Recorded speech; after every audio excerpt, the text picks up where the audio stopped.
Good morning students. आज हम electricity का ही चैप्टर आगे कंटिन्यू कर रहे हैं। ठीक है, आज हमारा जो पहले टॉपिक है वो है इलेक्ट्रिक सर्किट। क्या है हमारा टॉपिक? Electric circuit. कि इलेक्ट्रिक सर्किट होता क्या है?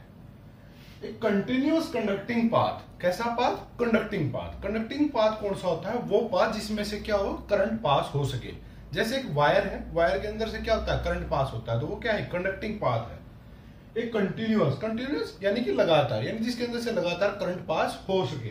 Conducting path consist of wire and other resistance, जिसके अंदर क्या लगे हों, क्या अटैच हों, जुड़े हुए हों। अटैच हों, कौन कौन सी चीजें हो सकती हैं? वो वायर है, हो सकती है, या रेजिस्टेंस होने चाहिए उसके अंदर। ठीक है, बिटवीन द टू टर्मिनल्स, किसके बीच में? दो टर्मिनल्स के बीच में ऑफ ए सेल। क्योंकि हमें पता है सेल के दो टर्मिनल्स होते हैं, एक पॉजिटिव और एक नेगेटिव, तो उन दोनों के बीच में लगे होने चाहिए। और a battery along which an electric current flow, जिसमें क्या हो? Battery along which an electric current flow, और उनके अंदर से क्या हो? करंट फ्लो कर सके। किस किस के बीच में से? यानी कि इन्होंने क्या कहा कि हमारे पास एक बैटरी है, उससे क्या एक वायर अटैच है, जिससे क्या कुछ अप्लायंसेस या रेजिस्टेंस अटैच है। अब वो रेजिस्टेंस क्या हो सकते हैं? कोई फैन हो सकता है, कोई इलेक्ट्रिक बल्ब हो सकता है। ठीक है, तो ये चीजें अटैच होती हैं, और जब उनमें से करंट फ्लो करता है तो उसी को हम क्या कहते हैं? इलेक्ट्रिक सर्किट कहते हैं।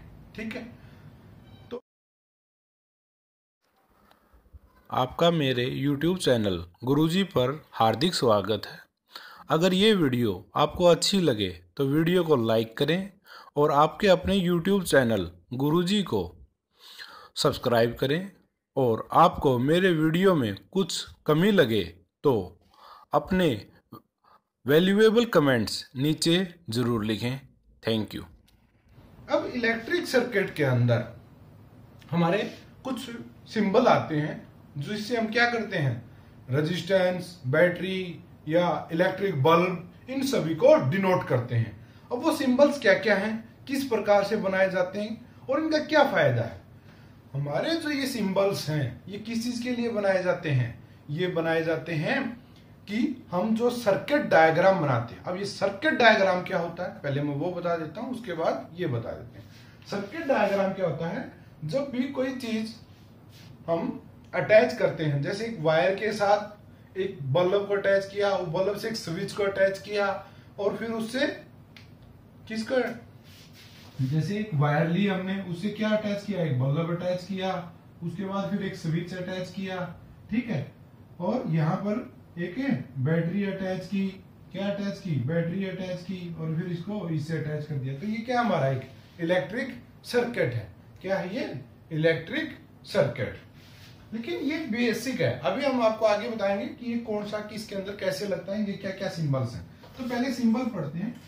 तो सिंबल्स क्या क्या है?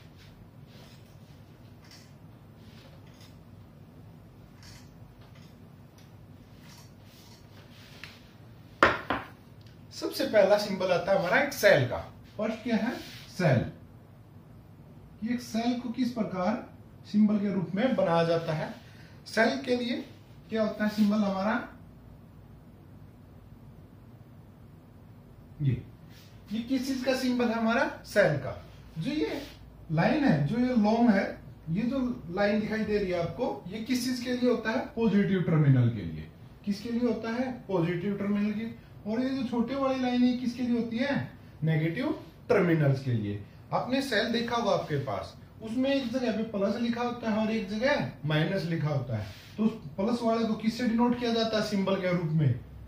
एक लॉन्ग लाइन से। और छोटे वाले को किससे? एक छोटी लाइन से।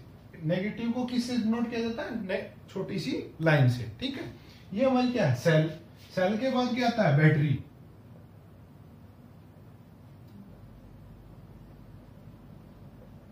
अब बैटरी में क्या होता है? बैटरी होती क्या है? पहले ये बता देता हूं आपको कि बैटरी होती क्या है। बैटरी क्या है? बहुत सारे सेल जब एक साथ कंबाइन हो, टू या उससे ज्यादा, दो या दो से ज्यादा अगर सेल कंबाइन किए जाते हैं तो उसको हम क्या बोलते हैं? बैटरी बोलते हैं। क्या बोलते हैं? बैटरी। टू या मोर देन टू, ठीक है, दो या दो से ज्यादा सेल्स को जब हम कंबाइन करते हैं, जोड़ते हैं एक दूसरे के साथ, तो हमारी क्या बनती है, बैटरी बनती है। अब इसको सिंबल के थ्रू कैसे डिनोट किया जाता है,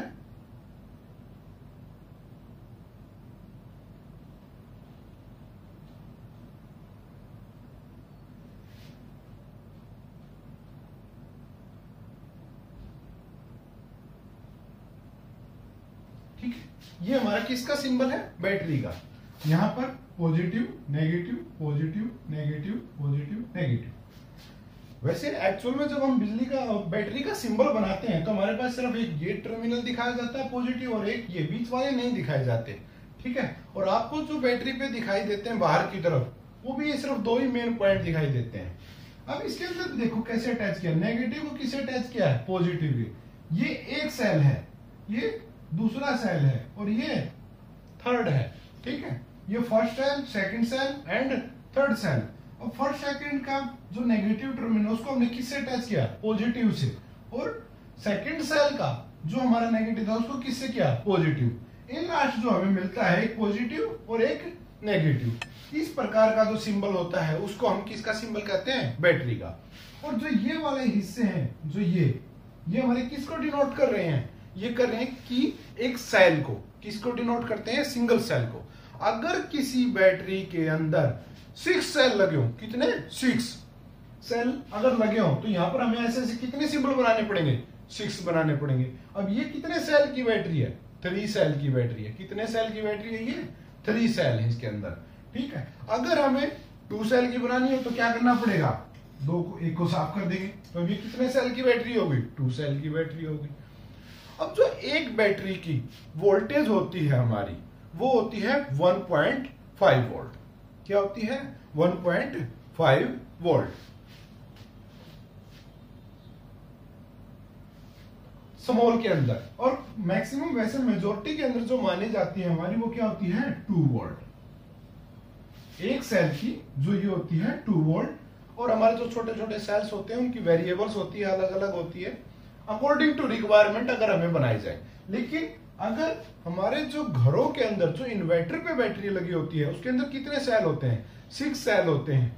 और हर एक सेल की जो वोल्टेज की कैपेसिटी है वो कितनी होती है, 2 वोल्ट। कितनी होती है, 2 वोल्ट। इसीलिए 2 को जब हम 6 सेल से मल्टीप्लाई करते हैं तो कितना हो जाता है, 12 वोल्ट। जो हमारे घरों की जो बैटरी होती है कितने वोल्ट की होती है, 12 वोल्ट की होती है। तो ये किसका सिंबल हमारा, बैटरी का। इस प्रकार से हम बैटरी का सिंबल बनाते हैं। उसके बाद सर आता है कनेक्टिंग वायर। कनेक्टिंग वायर मतलब हमें एक किसी चीज को दूसरे से अटैच करने के लिए कनेक्टिंग पाथ चाहिए, और उसके लिए क्या कहते हैं हम, यूज करते हैं वायर का, इलेक्ट्रिक वायर या कॉपर वायर, ठीक है। तो वायर का क्या सिंबल होता है, वायर।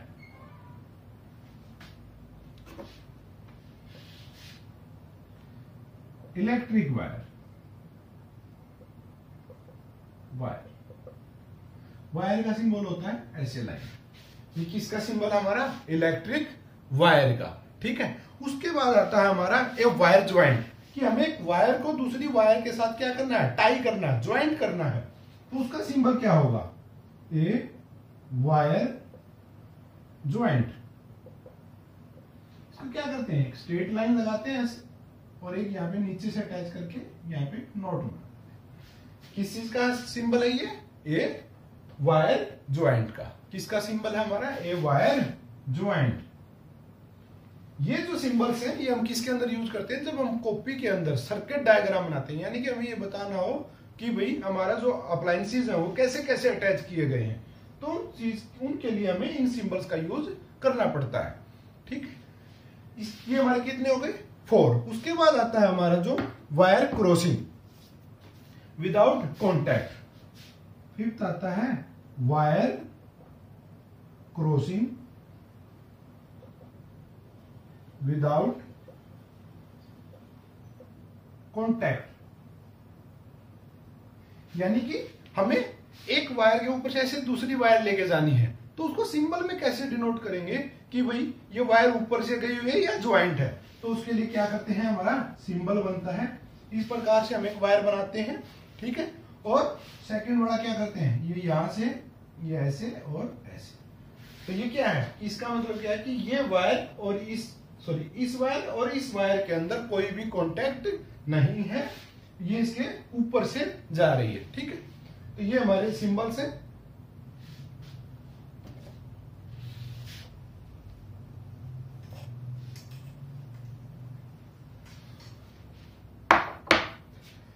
उसके बाद आता है सिक्स्थ, हमारा सिंबल आता है रेजिस्टेंस का। किसका आता है, रेजिस्टेंस का।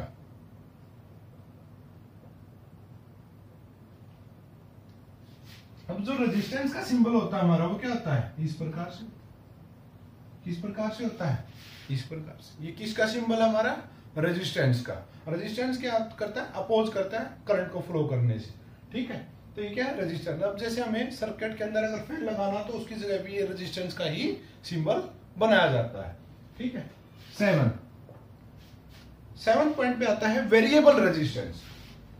क्या आता है, वेरिएबल रेजिस्टेंस। इसका सिंबल क्या होता है,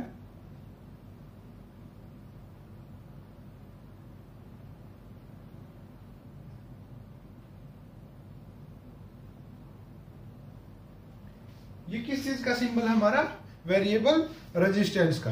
किसका सिंबल है ये, वेरिएबल रेजिस्टेंस का, या इसको रियोस्टेट भी बोल देते हैं। क्या बोल देते हैं, रियोस्टेट। इसका एक सिंबल और होता है, वो क्या होता है,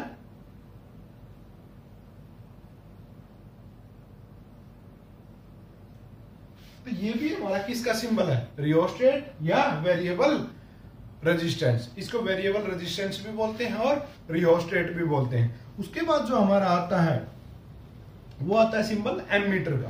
किसका आता है, एमीटर का। एमीटर का सिंबल लास्ट टाइम भी हमने वीडियो में बताया था कि एमीटर का सिंबल क्या होता है,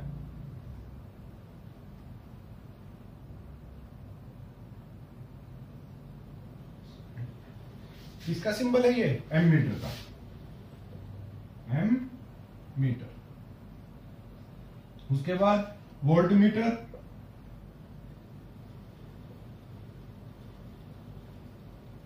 वोल्ट मीटर का सिंबल क्या होगा,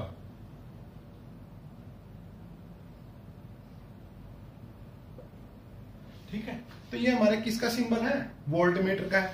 सेम इसी प्रकार से हमारे गैल्वेनोमीटर का भी सिंबल आता है। गैल्वेनोमीटर क्या बताता है हमें, गैल्वेनोमीटर एक डिवाइस है, बता देता हूं। एमीटर तो क्या करता है हमारा, करंट मेजरमेंट करता है। इसकी जगह ये एम लगाना भी कोई जरूरी नहीं होता, आप सिंगल ए भी लगा सकते हो एमीटर के सिंबल के अंदर। वोल्ट को वी से डिनोट करते हैं। अब आता है गैल्वेनोमीटर का सिंबल। गैल्वेनोमीटर भी एक डिवाइस है जो क्या बताता है हमें, flowing of direction, current flowing direction. क्या बताता है हमें, करंट किस डायरेक्शन में हमारा फ्लो कर रहा है, ये उसको बताता है गैल्वेनोमीटर। तो उसका सिंबल क्या होता है,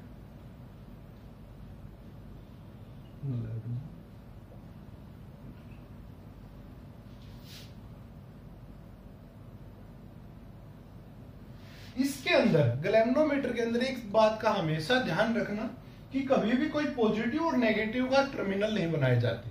क्यों, क्योंकि पॉजिटिव और अगर हम नेगेटिव का यहाँ पर सिंबल बना देंगे तो क्या होगा, इसका मतलब यहाँ पर पॉजिटिव अटैच करना हमें और यहाँ पर नेगेटिव। अगर हमें टर्मिनल्स का पता है तो हम अपने आप ही बता सकते हैं कि करंट की डायरेक्शन क्या है, क्योंकि करंट हमेशा कैसे फ्लो करता है, पॉजिटिव से नेगेटिव। लेकिन ये क्या बताता है हमें, करंट की डायरेक्शन बताता है। इसीलिए इसके अंदर कभी भी कोई भी ये सिंबल्स नहीं होते।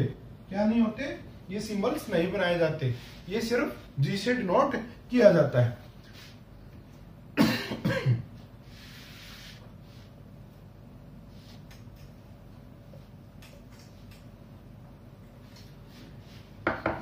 नेक्स्ट है हमारा ओपन सर्किट या स्विच का। स्विच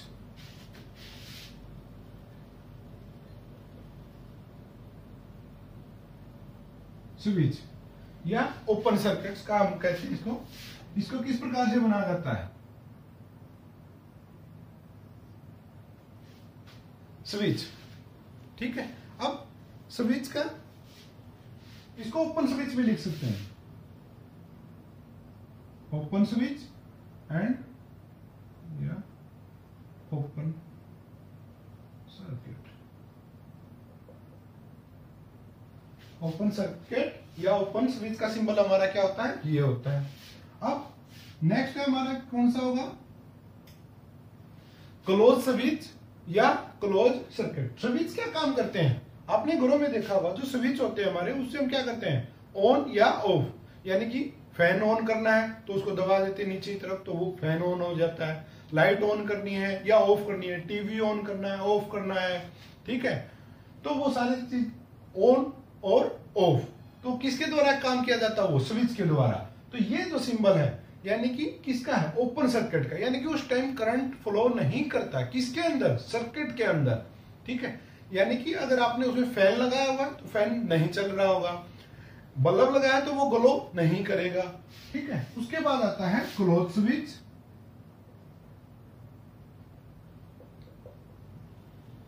या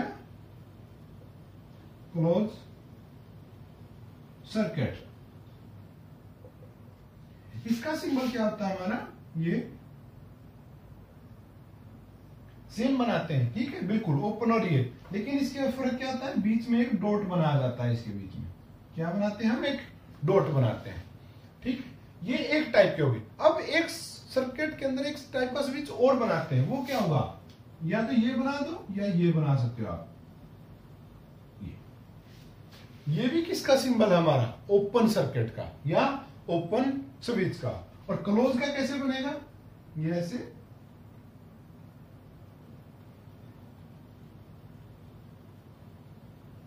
ये किसका सिंबल है हमारा, क्लोज स्विच का या क्लोज सर्किट का, ठीक है भाई। इसके बाद आता है हमारा इलेक्ट्रिक बल्ब। क्या आता है, इलेक्ट्रिक बल्ब। अब बल्ब को किस प्रकार से शो किया जाता है,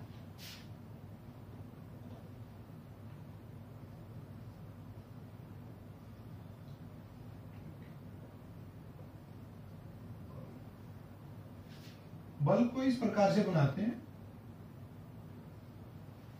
ये क्या हमारा इलेक्ट्रिक बल्ब। एक दूसरा तरीका भी है इसको, या तो ये या फिर ये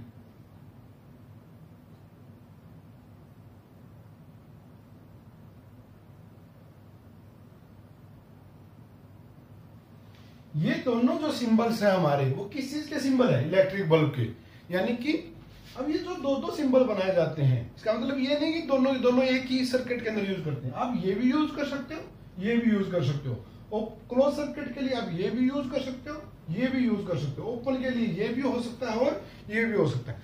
चॉइस होती है हमारी कि हम कौन सा बनाना प्रेफर करेंगे, ठीक है।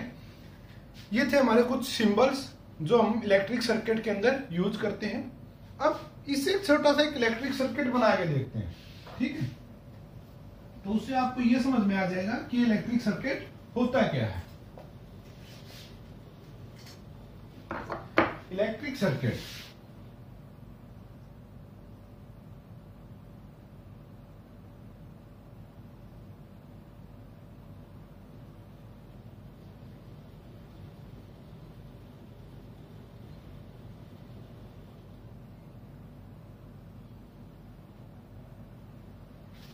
ये क्या है हमारा, एक इलेक्ट्रिक सर्किट है। कैसे भाई, वायर से अटैच किया हुआ है, बीच में क्या लगाया गया हमारे यहां से, एक स्विच है। कैसा स्विच है, ओपन स्विच है। ये क्या है, बैटरी है, सॉरी सेल है। क्या है, ये सेल है, बैटरी नहीं है। क्या है, ये सेल है, क्योंकि एक है हमारे पास, अगर एक है तो क्या है, सेल है, अगर एक से ज्यादा होते तो क्या होता, बैटरी होती। ये किसका सिंबल है हमारा, बल्ब का। ये क्या है, रेजिस्टेंस। और अब समझ में आया कि इलेक्ट्रिक सर्किट क्या होता है। जब हम इन सब अरेंजमेंट्स को बनाते हैं या सिंपली शो करते हैं कि हमारा जो सर्किट या जो करंट फ्लो करेगा वो किस प्रकार से, किसके थ्रू, कैसे कैसे जाएगा।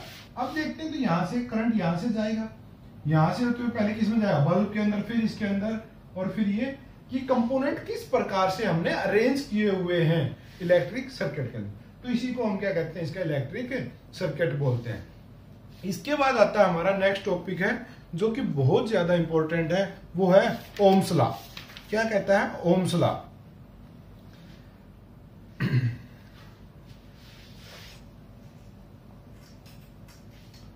टॉपिक्स क्या है, Ohm's law.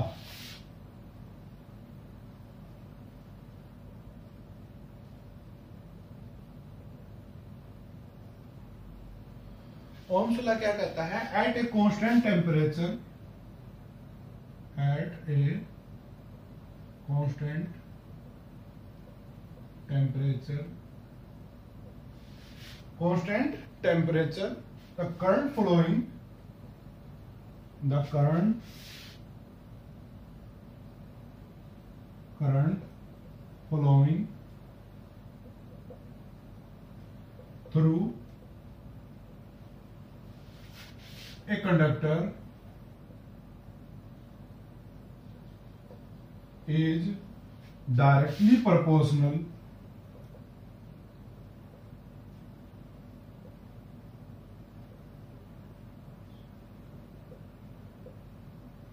directly proportional to the potential of, directly proportional to the potential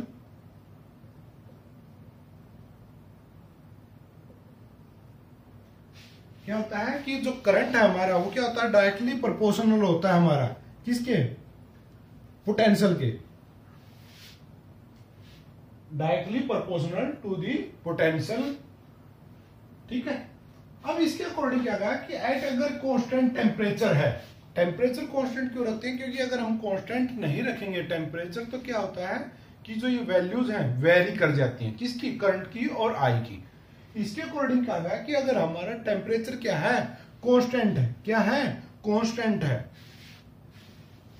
eight temperature constant current flowing, यानी कि किसी सर्किट के अंदर से जो करंट फ्लो कर रहा है थ्रू ए कंडक्टर, किसके थ्रू, एक कंडक्टर के through, is directly proportional to the potential across its end, sorry across its end of conductor, नहीं पोटेंशियल एंड। ठीक है, तो अकॉर्डिंग टू दिस अगर हम इसको मैथमेटिकली लिखते हैं तो क्या कहता है कि आई जो हमारा वो डायरेक्टली प्रोपोर्शनल है किसके, वी के, आई डायरेक्टली प्रोपोर्शनल है किसके, वी के। ये किसका सिंबल है हमारा, डायरेक्टली प्रोपोर्शनल का, तो हम इसको ऐसे भी लिख सकते हैं, V is directly proportional to आई।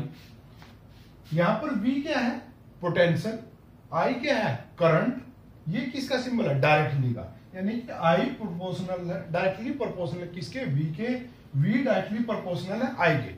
अब इस डायरेक्टली प्रोपोर्शनल का मतलब क्या होता है, इसका मतलब ये है कि अगर डायरेक्टली प्रोपोर्शनल है तो कि अगर ये वैल्यू बढ़ती है तो इसकी भी वैल्यू बढ़ेगी, इसकी 5 होती है तो उसकी भी बढ़ेगी कुछ ना कुछ, ठीक है, इसकी रिस्पेक्ट में। और अगर इसकी घटती है, कम होती है, डिक्रीज होती है, तो इसकी भी क्या होगी, डिक्रीज होगी। यानी कि ये दोनों वैल्यू अगर बढ़ेंगी तो साथ बढ़ेंगी, डिक्रीज होंगी तो साथ में डिक्रीज भी होंगी। और जब हम इस प्रोपोर्शनलिटी के सिंबल को हटाते हैं तो हमें कांस्टेंट ऐड करना पड़ता है, and that is equal to V is equal to, proportionality का सिंबल हटाया, किसका लगाया, इक्वल का, तो क्या ऐड करना पड़ेगा, एक constant, V is equal to I R. तो यहां पर जो ये आर आया हमारा वो क्या है, कांस्टेंट है, आर, आर इज कांस्टेंट, क्या है, कांस्टेंट है। अब इस आर को क्या बोलते हैं, एंड इस आर को बोलते हैं रेजिस्टेंस, क्या बोलते हैं, रेजिस्टेंस, क्या है ये, आर इज रेजिस्टेंस।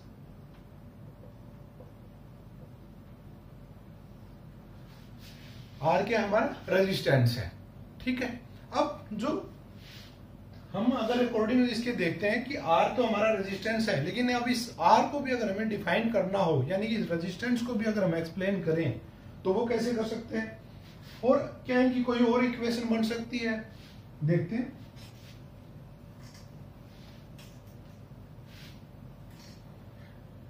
तो V किसके इक्वल है हमारा, I R के, तो I किसके इक्वल हो सकता है, V Y में R, तो हम ये भी लिख सकते हैं इसको, ठीक है। हम यहां से किसकी वैल्यू फाइंड आउट कर सकते थे, अगर मैथमेटिकली देखें तो V की, यहां से हम किसकी फाइंड आउट कर सकते हैं, I की। अब अगर हम इसमें R की वैल्यू निकालें तो R की क्या हो जाएगी, V Y में I, यानी कि पोटेंशियल वाई में आई करंट। अब तो ये आर होता है, ये किसके इक्वल होता है? इसकी अपनी एक यूनिट होती है, उसको बोलते हैं ओम्स। क्या बोलते हैं? ओम। ओम्स किसकी यूनिट है? आर की। आर क्या है? Resistance, unit of resistance is ohms and it is denoted by omega. इसके द्वारा इसको डिनोट किया जाता है। इसको क्या बोलते हैं? ओमेगा। क्या बोलते हैं? ओमेगा। ओम्स किसकी यूनिट है? आर की। आर क्या है? रेजिस्टेंस। किससे डिनोट करते हैं? ओमेगा से। किससे डिनोट करते हैं? ओमेगा से। ठीक है। अब ये रेजिस्टेंस होता क्या है? जब किसी भी कंडक्टर के थ्रू, मान लेते हैं ये हमारा एक कंडक्टर है, इसके थ्रू क्या हो रहा है? करंट फ्लो करता है। तो जब इसके अंदर से इलेक्ट्रॉन इधर से उधर जा रहे होते हैं तो क्या करते हैं? आपस में एक दूसरे से टकराते हैं। उनके टकराने के कारण क्या होता है? इसके अंदर अपोज होता है करंट का। करंट को फ्लो करने में दिक्कत आती है। ठीक है। तो उसी को हम क्या कहते हैं? रेजिस्टेंस कहते हैं। अब रेजिस्टेंस कुछ चीज फैक्टर्स के ऊपर डिपेंड करता है। किस किस के ऊपर? टेम्परेचर के ऊपर, लेंथ के ऊपर, एरिया ऑफ क्रॉस सेक्शन के ऊपर और नेचर के ऊपर। ये टॉपिक जो हमारा है वो हम बाद में स्टडी करेंगे इसके ऊपर फुल डिटेल के साथ। उससे पहले हम एक बात और स्टार्ट करते हैं कि जो हमारा इसके अकॉर्डिंग अगर हम रिलेशनशिप देखते हैं तो V जो हमारा वो डायरेक्टली प्रोपोर्शनल है I के। यानी कि क्या कंसेप्ट निकलता है कि अगर पोटेंशियल इंक्रीज होगा तो इंक्रीज I भी होगा। पहला पॉइंट। सेकंड पॉइंट, अगर हम ये देखें R is equal to V by में I, R बढ़ेगा। अगर R की वैल्यू बढ़ती है तो I की वैल्यू क्या होगी? डिक्रीज होगी। क्यों? R जो है वो इनवर्सली है किसके? I के। डायरेक्टली नहीं है। जो डिवाइड में आती है उसको हम क्या बोलते हैं? इनवर्सली। ठीक है। क्या बोलते हैं? इनवर्सली। क्योंकि अगर मैं आपको एक वैल्यू पुटअप करके दिखाता हूं जस्ट एक एग्जांपल के रूप में, हम मान लेते हैं कि V की वैल्यू क्या है? कांस्टेंट है। क्या है? कांस्टेंट। मान लिया 10 है। V is equal to 10, right. तो हमें किसकी वैल्यू निकालनी है? I की वैल्यू हमारे पास गिवन है। I की वैल्यू हमें गिवन है कितनी? 2 and 5। एक में 2 है और एक में 5 है, यानी कि दो अलग अलग रीडिंग है हमारे पास। तो R की वैल्यू निकालनी है। तो R1, इसको R1 मान लेते। कब? जब वोल्ट हमारा 10 था और करंट कितना था? 2 था। तो कितना आया? 2 बाई में 10, क्या आएगा? 5। R2 की कैसे निकालेंगे? 10 वोल्ट तो वही है हमारे पास, करंट कितना हो गया अब? 5। ठीक है।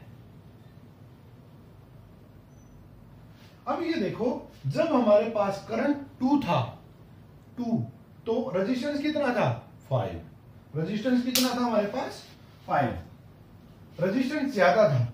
जब करंट कम था तो रेजिस्टेंस ज्यादा था। रेजिस्टेंस ज्यादा, करंट ज्यादा हुआ तो रेजिस्टेंस क्या हो गया? कम हो गया। तो हम क्या कह सकते हैं? दोनों के दोनों क्या है? इनवर्सली प्रोपोर्शनल है। यानी कि करंट बढ़ेगा तो रेजिस्टेंस कम होगा, और करंट कम होगा अगर करंट डिक्रीज होता है तो रेजिस्टेंस इंक्रीज, और अदरवाइज इसका वाइस वर्सा। ठीक है। तो हम ये कह सकते हैं कि भाई अगर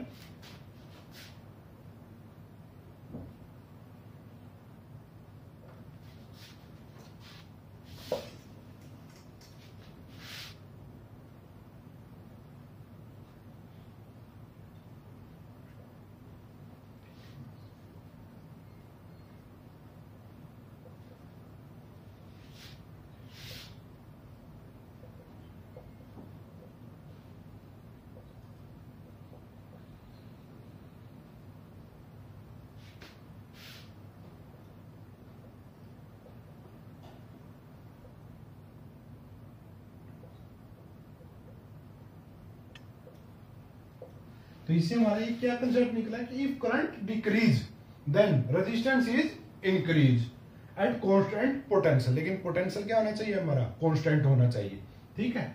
अगर हम करंट को डिक्रीज करते हैं तो क्या होगा, अपोजिट होगा उसका। अगर हम इसको इंक्रीज करते हैं तो रेजिस्टेंस क्या हो जाएगा, डिक्रीज हो जाएगा, ठीक है, वो इसका उल्टा हो जाएगा। और सेकंड कंसेप्ट क्या निकलता है हमारा, जो करंट है हमारा वो किसके डायरेक्टली होता है, आई के, सॉरी करंट जो हमारा वो डायरेक्टली प्रोपोर्शनल है किसके, करंट जो हमारा वो डायरेक्टली प्रोपोर्शनल है किसके, पोटेंशियल के, ठीक है, किसके, potential, V is directly proportional to I।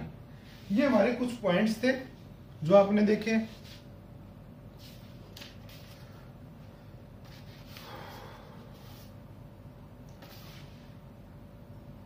अब इसके अंदर हम आगे पढ़ते हैं, ये यहां तक समझ में आया, अभी ओम्स लॉ का ये रेजिस्टेंस।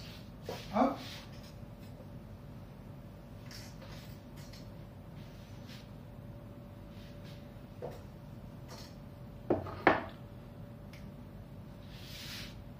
तो रेजिस्टेंस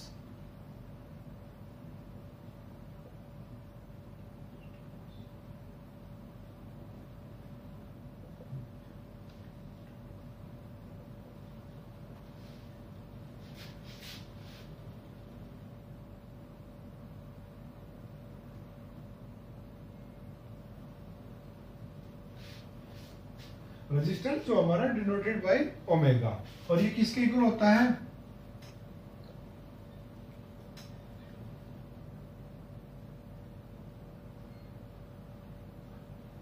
ये हमारा इसके इक्वल होता है।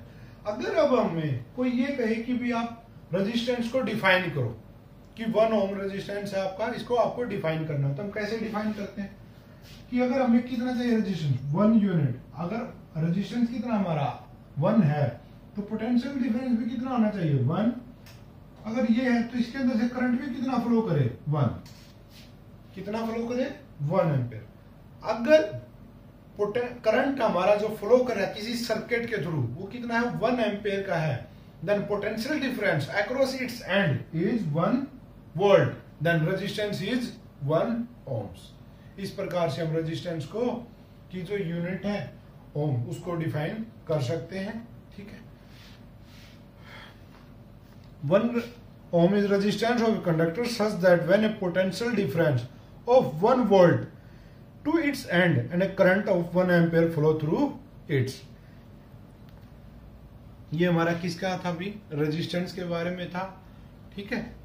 आज के लिए इतना ही, ठीक है। आज हमने क्या क्या पढ़ा है, आज हमने पहले पढ़ा कि सर्किट क्या है, उसके सिंबल्स क्या है, इलेक्ट्रिक सर्किट के बारे में, उसके बाद उसके सिंबल्स क्या क्या है। और एक बात याद रखना, जो ये हम सिंबल्स बनाते हैं एग्जाम के अंदर इनके बारे में एक बार एक क्वेश्चन 1 नंबर का जरूर बनता है और बहुत बार पूछा जाता है, इसलिए इनको याद जरूर करना, ठीक है। और उसके बाद आता है हमारा ओम्स लॉ। ओम्स लॉ बहुत ज्यादा इंपॉर्टेंट है, आपको बहुत ज्यादा काम आएगा। ओम्स लॉ क्या कहता है, मैं एक बार रिपीट कर देता हूँ। अकॉर्डिंग टू ओम्स लॉ क्या कहता है कि जो at a constant temperature, at a constant temperature the current is directly proportional to the potential difference, या potential भी कह सकते हो आप, ठीक है। जो V है वो डायरेक्टली प्रोपोर्शनल है किसके, I के, या I डायरेक्टली प्रोपोर्शनल है V के। जब हम प्रोपोर्शनलिटी का सिंबल हटाते हैं, क्या करते हैं, प्रोपोर्शनलिटी का सिंबल हटाते हैं तो क्या ऐड किया जाता है, एक रेजिस्टेंस, और उसको क्या बोलते हैं, उसको क्या बोलते हैं, R ऐड सिंबल से ऐड किया जाता है कांस्टेंट, जिसको हम क्या बोलते हैं, रेजिस्टेंस, और उसकी यूनिट क्या होती है, ओम्स, ठीक है। और इसको डिनोट किया जाता है, इसकी जो यूनिट्स है दैट इज ओमेगा, राइट। ये था हमारा। उसके बाद हमने रिलेशनशिप देखे V, I और R के बीच में कि अगर R बढ़ता है तो करंट क्या होता है, डिक्रीज होता है, और अगर R इसका उल्टा होता है तो इफेक्ट भी हमारे क्या आते हैं, अपोजिट्स आते हैं, राइट। उसके बाद हम R की वैल्यू को किस प्रकार से डिफाइन कर सकते हैं। अब जो हमारा नेक्स्ट वीडियो आएगा इसके ऊपर, वो आएगा कि रेजिस्टेंस जो हमारा मेनली किसके ऊपर आएगा, रेजिस्टेंस के ऊपर, कि रेजिस्टेंस जो हमारा वो किस किस पॉइंट पर डिपेंड करता है। ठीक है। और वो कौन कौन से हैं वो 1 बाय 1 करके एक्सप्लेन करेंगे वो नेक्स्ट टॉपिक में। आज के लिए इतना ही, थैंक यू।